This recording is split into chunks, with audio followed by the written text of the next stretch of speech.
Hello and welcome to the Dailies on Echo Television International. Good morning, I am Sada Elisha Dasham and Rachel Tunde is my co-host as usual. She's back. Welcome, Rachel. Thank you, Sarah. How you doing? I'm fine. How about you? Great. How was the weekend? It was fine. How was yours? Mine was great too. Thank you so much. We are live on Facebook and YouTube. You can do well to drop your comment or contribution of any story that is of interest to you this morning. We still have the looking at the 10th Senate president, still the battle for the Senate presidency. We're still having the South Side and Southeast still trying to tussle who will actually get the seat. We're still having about 22 days to the handing over, so a lot is actually going on. So just keep your fingers crossed as we take you down some of the stories that are also on the paper this morning. Richard will be taking us through the first paper, which is the Daily Times. On the Daily Times newspaper, incessant failure of transactions spurs growth of new digital banks in Nigeria. And the big story, Senate presidency, Buhari Tinubu loyalists battle for soul of APC. You can start with the details on the front page and continue inside the paper.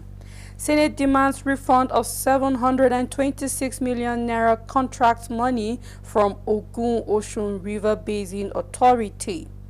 And on police recruitment tussle, PSC approves salary payment of 1,007 intakes. You can start with the story and find the rest on page 9. DRC Nigeria Business Council, investors eye energy, transportation and agri sector. At the downside of the paper, new Dangote refinery for inauguration May 22nd. You can find the details on page 5. We have a picture story where we can see the airplane that the tire burst and lives were saved, and over 150 or thereabouts survived to be and getting crashed. And of course this is going to be investigated, because this is a kind of mistake that shouldn't be seen when it comes to air transport. And we hope that the government will step in and the authorities that are in charge will step in and give the details of what happened and why was such a careless thing not seen before the flight and stuff like that. And that's all the news on the Daily Times newspaper. All right, let's take a look at this day newspaper coming from Dangote. My refinery can save Nigeria $10 billion in the FX, generate another $10 billion in export, with the rider tax incoming administration on public and private partnership. Coming from PDP, APC plotting to influence outcome of petition at tribunal.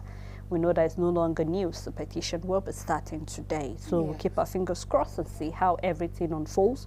You can read detail of that on page 12 of this day newspaper.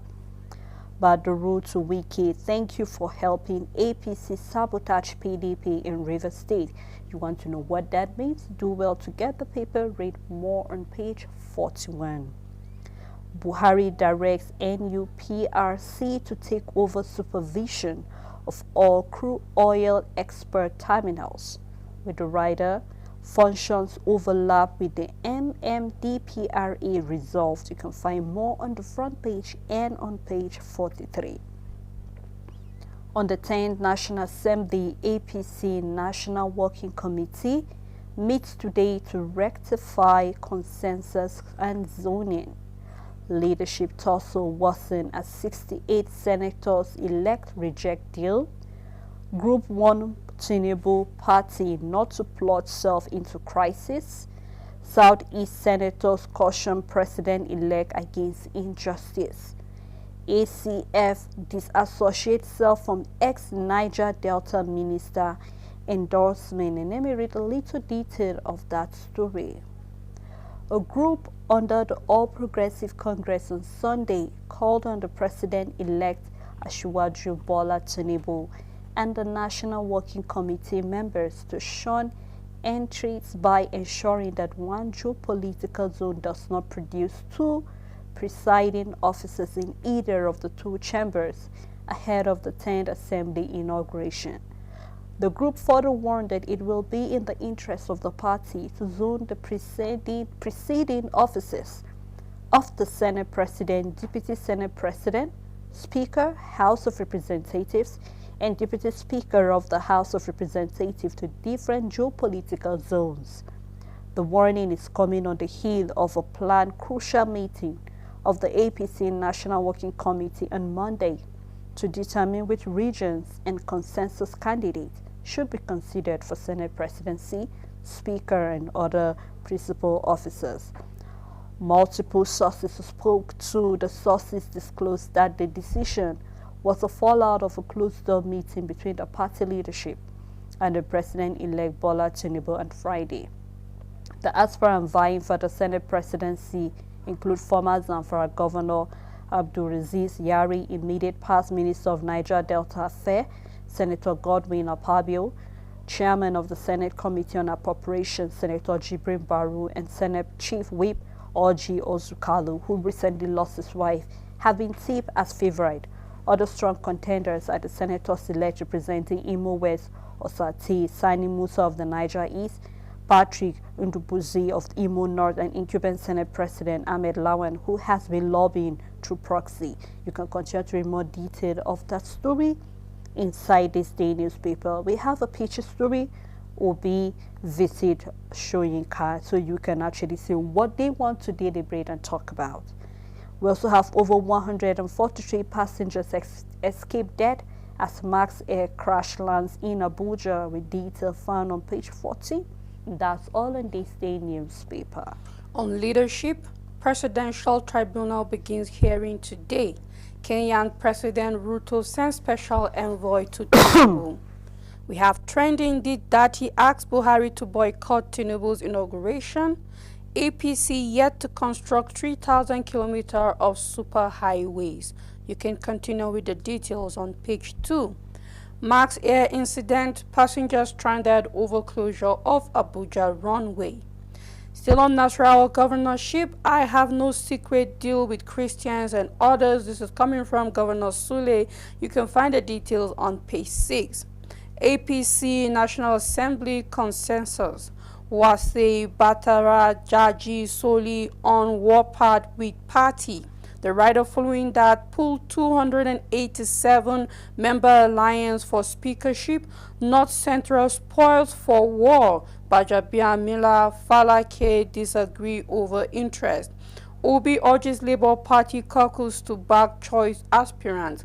Tinubu should be neutral. The details you can find on page 4. And on fuel subsidy, CISLAC queries $800 million World Bank loan. 40% pay rise. Our salaries last reviewed under Yar'Adua. This is a statement coming from soldiers, and you can find the details on page 16. Soludo El-Rufai and AIG Omokedu speak on Nigeria's economy. You can find the details on page 16. We have a picture story where we can see the Vice President Yemi Osibajo, his wife Dalapo. We can see the former president of the country Olusegun Obasanjo, and the PDP presidential candidate Atiku. And that's all the news on leadership. On Daily Sun newspaper, my last moment with Umaru Musa Yar'Adua coming from Ture. You can find that story on page 9. The big story, Southeast senators demand Senate president seat. Hinge claim on justice, fairness and equity. Advise Tinubu against adopting current government policy of excluding zone from power equation. APC Senate cactus split. You can find that on page 6 and 29. Herdsmen kill husband, wife, 5 others in 3 Benue communities. Find more of that story on page 4. And on Sudan crisis, 1,471 Nigerians arrive Abuja. ACF hails the airpeace and federal government. And still on the fuel subsidy, CISLAC queries the $800 million World Bank loan for Nigerians. Aircraft tire burst into flame on landing at Abuja Airport. And we have the writer that says NSIB probes the incident, so we keep our fingers crossed to know what actually happened. You can read detailed of that story on page 2. PDP alleged plot to influence presidential election tribunal. You can find that story on page 28. An accident on Lagos-Ibadan Expressway claims 3 lives. You can find more of that on page 4. We have cross-section of various stories during the burial, I think. Okay, this is not the burial. The last one was the burial we had. And this one, we have cross-section of the Senate. You can see the cactus, the PDP, and also down we are having an inauguration. So you can do well and actually grab the Daily Sun and read more detailed story that is of interest to you. On the Guardian newspaper, public education infrastructure in dire straits. This is in Osun State, and you can find the details on page 4. Flight disruption in Abuja as Max Air loses landing wheel. Diesel tanker accident worsens gridlock on Lagos-Ibadan Expressway. The big story on the Guardian newspaper, businesses opt for unconventional debts as interest rate near 35%, and you can find the details on page 6. And I hope that the CBN does something about the interest rate, because when they talk about the unconventional debts, is going to loan sharks, and we know that a lot of times people get into trouble with these loan sharks, in as much as the interest rates are always minimum compared to the ones we get from the banks, because we keep saying it. Even if the CBN is at 18%, we know that what businesses get from the commercial bank is quite different and higher than what the CBN is giving, because of course the bank needs the profit to be able to give back to the CBN and all of that. So we find that businesses are definitely going to find unconventional ways, which, whether we like it or not, it means businesses are going to fall into trouble, most especially for our small and medium scale businesses. They will find themselves in fraudulent activities or falling into the hands of fraudsters in the name of loan sharks. And we know that some of these unconventional ways that people do borrow money are not accredited by the government, are not even acceptable in a lot of ways, because a lot of them are illegal. So we just hope that the government steps in and just help small scale businesses, even some big scale businesses that suffer from these, because these unconventional ways are definitely more risky for businesses. You can find the details on page 6. Still on the Guardian newspaper, 10th National Assembly revolt looms in APC, members kick against imposition of candidates. Sudan crisis, we slept on floor as bullets kill people in bed. The details can be found on page 3. We have an advertorial that says United States Justice served in favor of G.D. Adelakun, contrary to allegations of EFCC, amongst others. So if this story interests you, you can find the details on page 24 and 25. And that's all the news on the Guardian newspaper. Right, on the Punch newspaper, still we have on subsidy removal. Nigerians may spend 8 trillion naira on petrol in 6 months. This is coming from the Finance Ministry. You can do well to get more detail of that story on page 9. Protests as Northwest backs a power bill for Senate presidency. You can find that on page 7. My ordeal with aggressive breast cancer, coming from the Senate. You can find also that on page 12. The big story on asset declaration, CCB tells Tinubu and others to submit forms before May 29, with the rider asset declaration ongoing in 36 states. No swearing in without form submission coming from the CCB. Bure says defaulters risks removal from office. 14 Ogun politicians obtained the forms. And let me take you down a little detail of that story.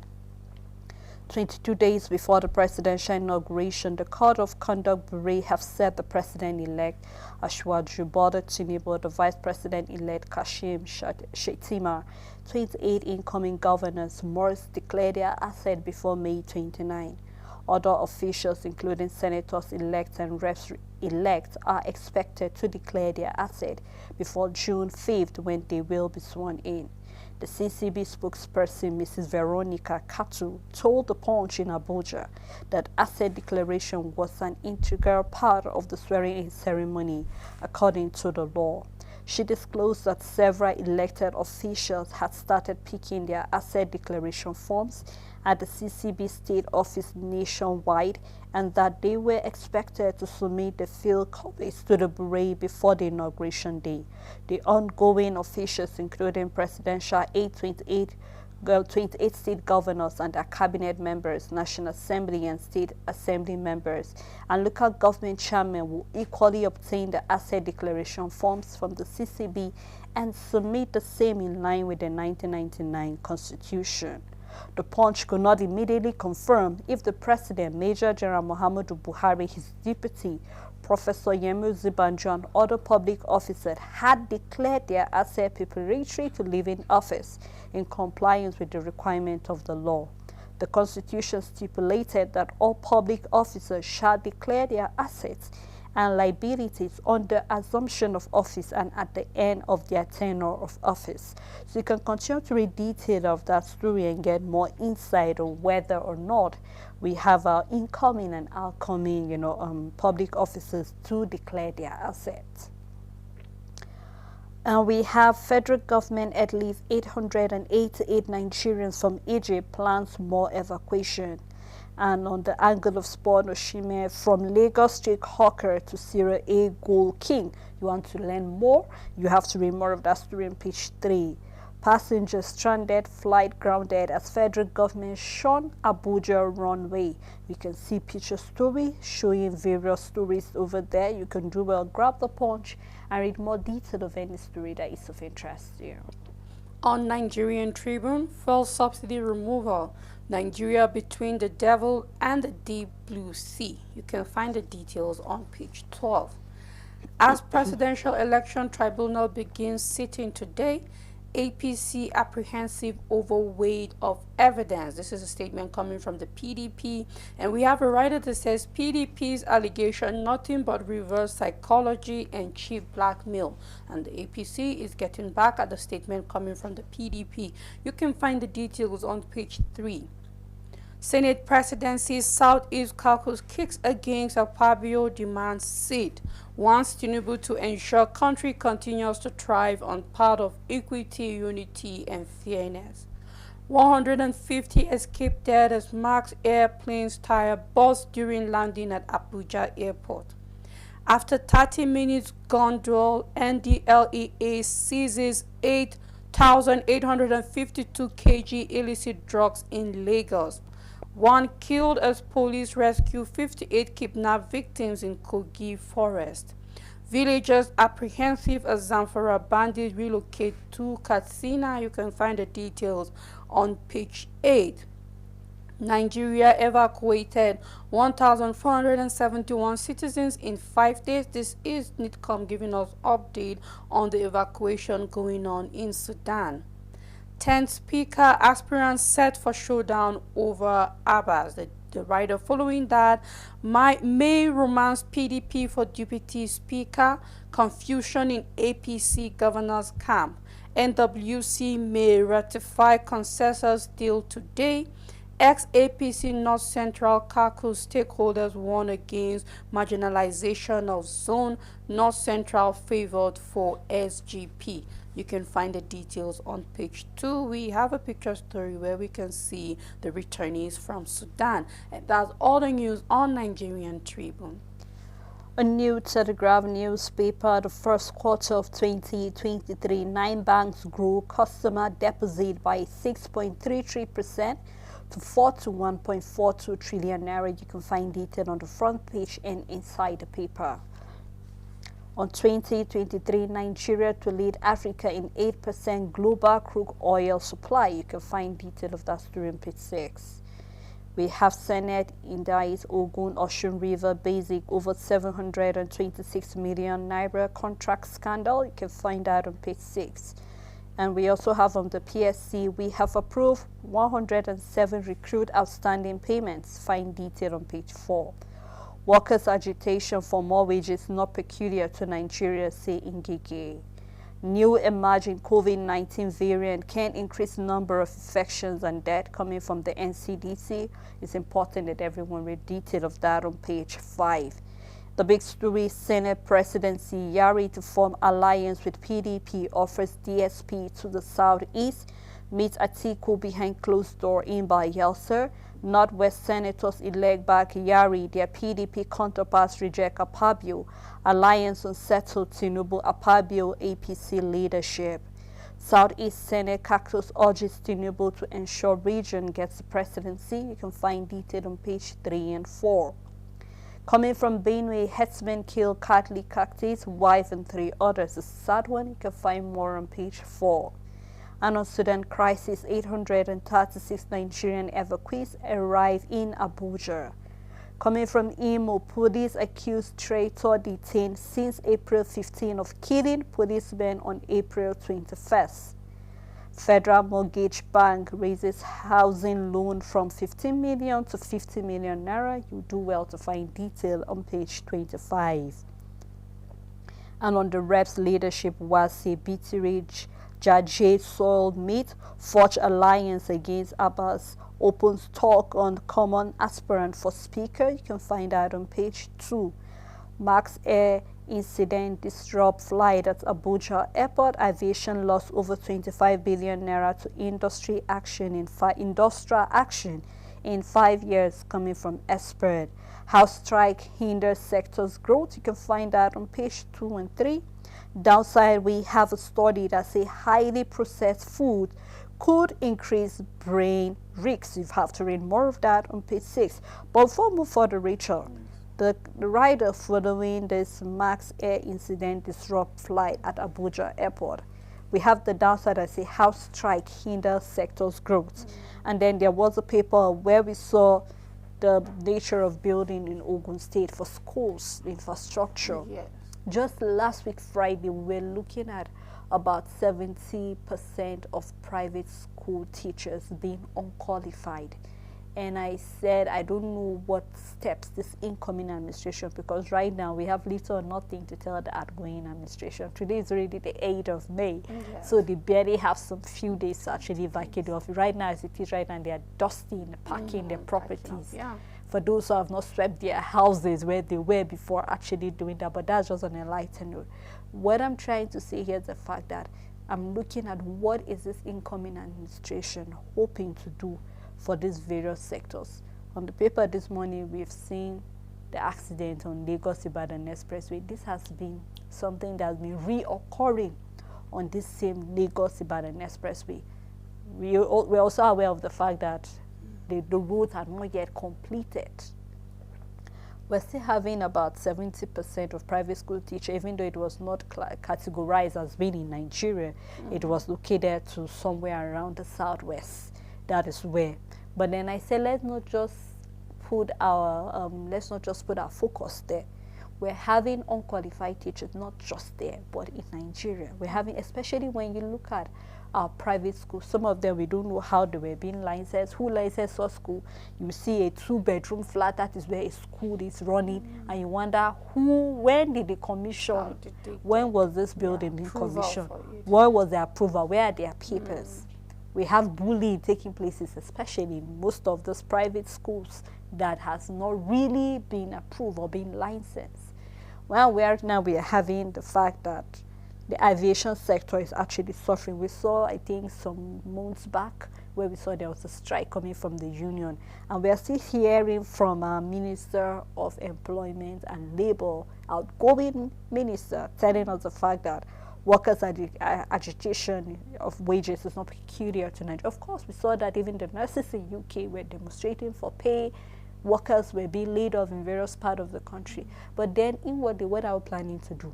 We can see we're being asked to prepare about 8 trillion naira in relation to fuel subsidy. We don't know the fate of it.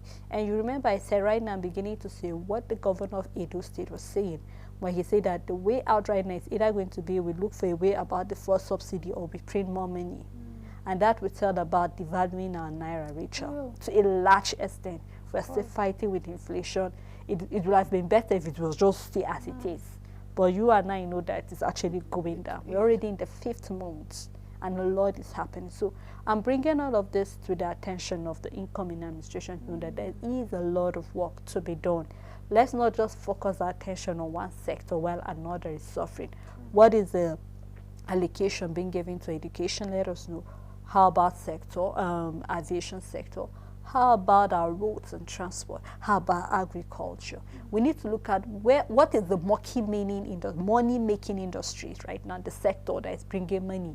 Then we should put in more of our strength over there and say that we do something, because if you're talking about infrastructures, of course, we see schools, children sitting on the floor, some of the teachers, not even interested because their welfare is not well taken care of. We can see soldiers saying the last time their welfare was looking into was during Yaradua. That's how many years back, Rachel. So a lot of things need to really, really be, looked into. As the incoming administration is looking into it, if there needs to be a review, there should be a review, so that we'll have this new phase of Nigeria that we all envision. Because when we don't have moves, it's of no point we keep, talking, and then we don't see the talk being walked at the end of the day. So we hope to see all of this when this incoming administration come into power. Yes, concerning this story, I think what didn't sit well with me is saying how strike hinders sector's growth. So a strike is a proof that the sector haven't been growing. Now imagine if these soldiers we have that haven't seen any pay raise since Yaradua decide to go on strike. Is it their strike now that will hinder growth, or for all these years they haven't just been growth? So this kind of blame game, this petty blame game, is what I don't like seeing from our government. If you have failed the people, can you just apologize and sit up and do your job? Because you see people who have been working for 20 years saying this is our demand, saying this is what we need, saying come to our aid. And for these 20 years, they have been working diligently and you haven't done anything. And finally, when they decide to take their own action and go on a strike, you're now pointing fingers at them and saying the strike is what is hindering growth, whereas the strike is just a proof that growth hasn't been happening, has not been taking place. Exactly. When lecturers say they are going on a strike, they've been teaching for years, and they've been making this amount, administration come, administration go, they've been making these demands and saying, we need this to make teaching better for us, we need this in our institution, and you've not been listening to them. If they go on a strike, they are not hindering growth, but just showing that there haven't been growth even when they have been diligently working and asking the government to do the right things. So let's stop pointing fingers and playing this blame game, because people have decided to take their own action, and now you're trying to blame them for what they've been talking to you about for years, and nothing has been done about it. So let the government wake up, Sele. Every sector can be money making if the government decide to make it. We saw last year on the paper the statistics of how much we spend educating our words abroad. It was on the paper last week. It was on Friday again, Rachel. It's a hand, and I didn't get to see that one, but I'm even talking about last year. Now the numbers have increased over 1.9 trillion pounds. That's what Nigerians are spending. So tell me, is the UK government, this is just UK, that statistic wasn't even from the US, not for Malaysia, not for Cyprus, where we know we have people in India. This was for just one country. And that's how much the government of UK is benefiting. The educational sector is benefiting from Nigerians schooling there. So every sector select can make us money as long as we are able to grow it to the level that it can make money. We have countries benefiting from tourism, and Nigeria is naturally beautiful even without man-made mountains, without man-made islands, without anything created by nature. We are beautiful. Imagine if the government can only wake up and invest a little, and imagine the transformation and how much vacation destination. We'll have people all over the world coming to Nigeria just to vacate, and we will make so much money from tourism, Sele.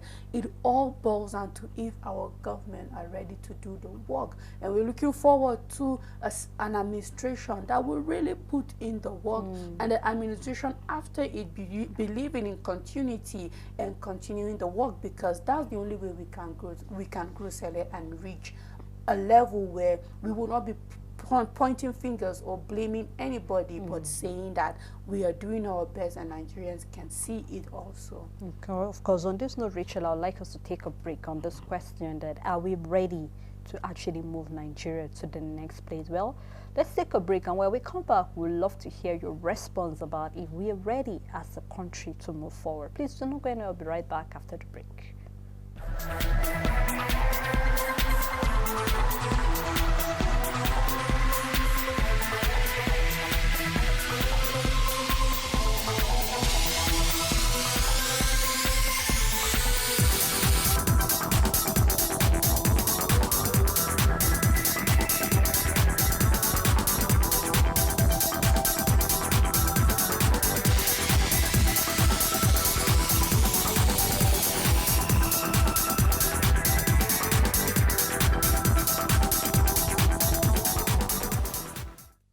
Thanks for staying tuned. It's still the Dailies, your number one, news and current affair programs where we bring you up to date with what is happening from our papers.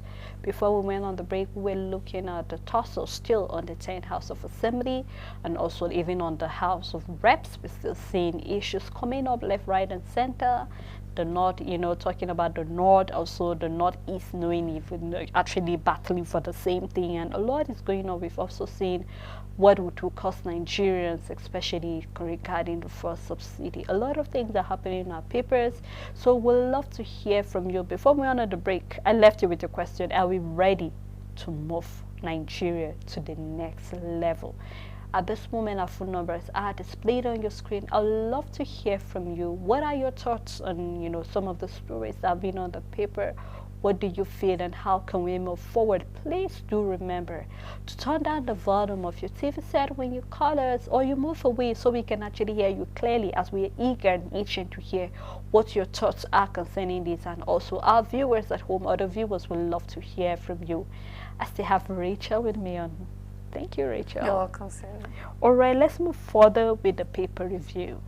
On the Blueprint newspaper, tread with caution, Southeast lawmakers tell Tinubu and APC. The writer flowing that ACF Northwest Group kicks against Akpabio, ruling party takes decision today. How we trekked for hours, slept outside for days. These are the testimonies coming from the student evacuees of what they went through. Vow never to return to war-torn country after ceasefire. I pray Nigeria never goes into war. And over 800 returnees arrive Abuja. You can find the details on page 6.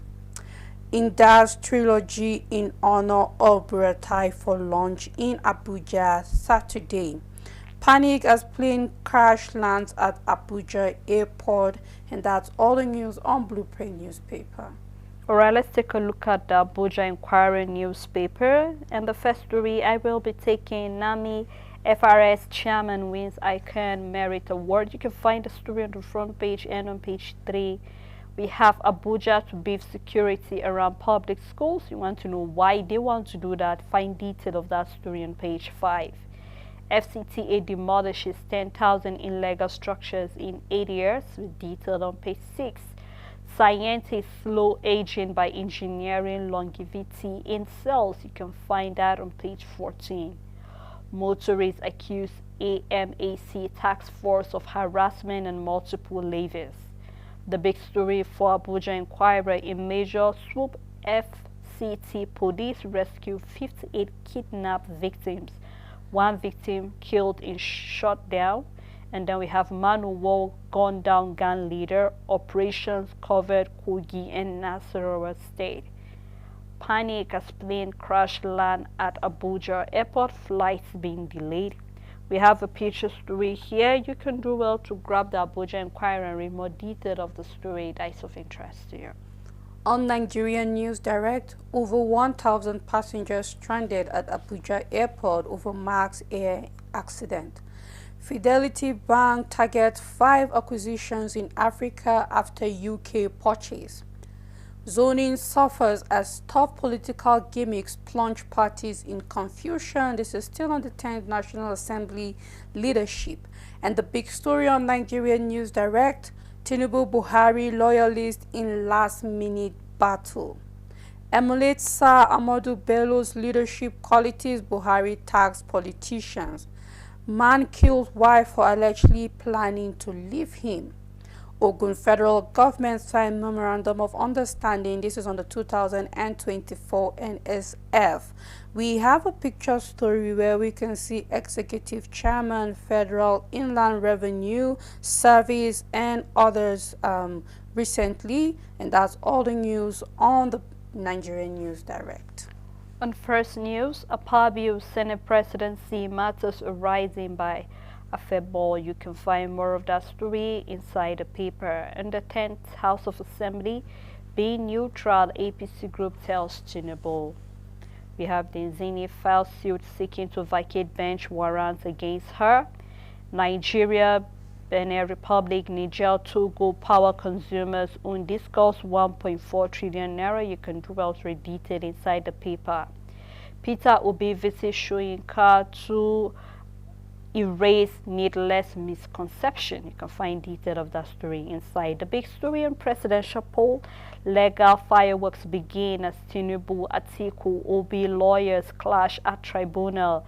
APC hires 17 sons, PDP 19, Labour Party 12. APC PDP in war of words over panel as Kenyamu fires back. You can read more inside the paper. Airport closed to traffic over Max Air crash land. And former U.S. analyst warned UK of Ekweremadu illicit activities before organ trafficking case. You can find more. That is a report actually, so you do well to read more detail of that story. Yaradua never wanted to be president, says Turi. You can read more inside. Still on the 10th House of Assembly, North Central stakeholders demand speakership. So you can do well, get the first news or read more detailed story that is of interest to you. On Daily Independent, PDP raises the alarm over alleged plot by APC to influence tribunal. NLC disruption of aviation activities illegal. This is coming from the FAA and MD Babalakin. Agency seeks federal government protection against mob action. 22.7 trillion naira ways and means loans securitization seen as mixed bag. You can find the details inside the paper on page 29. Serap sues federal government over failure to recover double pay from ex-governors. Osibajo flags off Imo's Oguta Orashi River dredging on Thursday. At last, Buhari inaugurates Dangote refinery May 22nd. Villagers panic as Zamfara bandits relocate to Katsina. Ariwa Consultative Forum kicks against Akpabio as Senate President. You can find the details on page 6. 144 passengers cheat dead as Max Air flight crash lands in Abuja. NCAA and SIB deploy officials. At the downside of the paper, we have Kenyan President Ruto dispatches special envoy to Tinubu. You can find the details on page 29, and we can see a picture story where we can see the President-elect Bola Ahmed Tinubu, and that's all the news on Daily Independent. Before we move further, Richard, really this story is coming. I think this is the second paper capturing it, and I feel it's important we just make a comment. Villagers panic as Zamfara bandits relocate to Katsina. And of course we know that with seasons, definitely these bandits always have of migrating from one place to another. And mostly they use some of our routes, our bush routes, and it's funny how they know these routes more than even the indigents of these various places. Those who have been there for over a long period of time don't even know the routes, but they do. And I don't know what the government is doing. This is not something that is just appearing this year. This is something that has been happening. And no wonder we keep having the number of kidnaps in Nasarawa State, in Niger State, in Kogi, Benue, Plateau State. There was, I think within the weekend, there was an alarm, whether it was a false alarm or not. But one thing we know that we can't just say a smoke without a fire. There's always something, no matter how false it is. If you check in between, there's a rumor somewhere that at the end of the day it's true. So I don't know what the government is actually planning to do about it.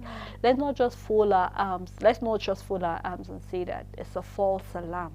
But let us take every false alarm seriously. That will make us to be prepared. We saw in the Abuja Inquirer, schools, public schools are going to be protected. And you begin to ask yourself, what is the problem?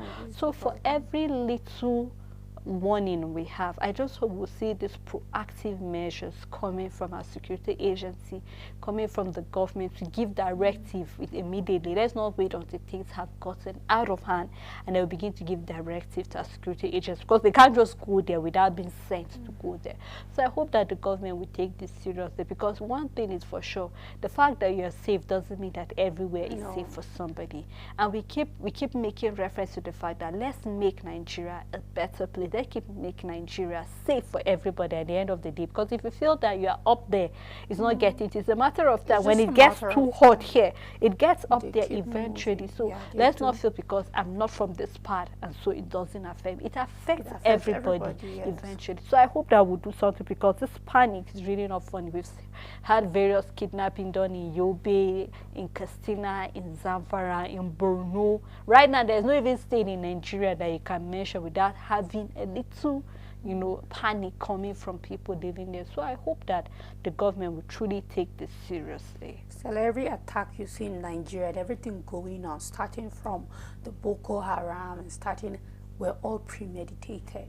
They didn't just wake up one night and say they want to do this. No, there's been a plan. There's been undergoing planning and implementation, and what we're seeing is just the results of plans that have been going on for years. No wonder, as you said, you see that these herdsmen, these unknown gunmen, these Fulani herdsmen attacking villages know the route more than even the indigenous there, because ever since growing up, these people are not new to us and they move on leg. So obviously the routes that people don't do, I might only know where cars would follow, but someone on their legs will know where cars will follow and where the legs can go to, and all of that. So all of these are premeditated. These are not just plans. These are not siege that just happened overnight. There has been an on-the-ground plan going on, and now all they're doing is executing that which they have planned. Now the question is, and the challenge is, why haven't our military caught up with them? Why haven't?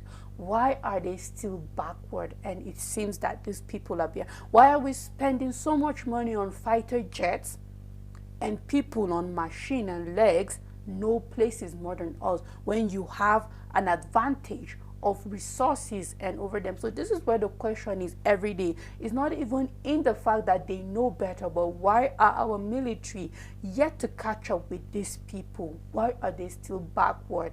And these people keep advancing and attacking villages. Why haven't this issue been stopped in Benue, and we're still having fresh attacks every single day in Benue? Are we saying that our military forces cannot solve this issue? I believe this is where we should start asking our questions.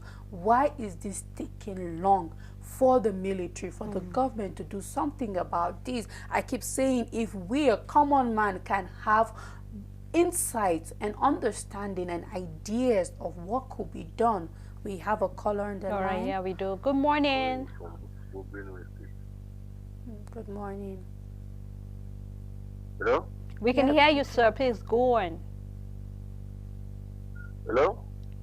Okay. Thank you, presenter. You don't say the thing now. You said why our military are not catching up with the kidnappers. You see, it's very, very obvious. Let me just put it that way. Our military will spend money on fighter jets. They say they spend money on other things. Why are the kidnappers still ahead of them? You see, like in Benue here, every morning you wake up to hear about the herdsmen invading villages, killing people, even killing the military themselves.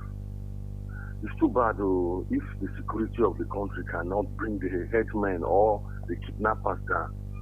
We are not free. We are not safe anymore. We are not safe. One, there is no food. People are crying. No money, nothing. And these kidnappers are still kidnapping. Imagine they will kidnap for 50,000. Imagine they will kidnap for 100,000. Last year, they even killed a friend of mine. After kidnapping the guy, they killed his senior brother. And there's nothing. Nobody said anything. Even the government. Nobody. You see? Nobody. It's too bad. It's too bad. And the militaries are trained. They are trained to catch these people. I don't know why are they giving them still, they are still giving them chance to rule everybody's lives.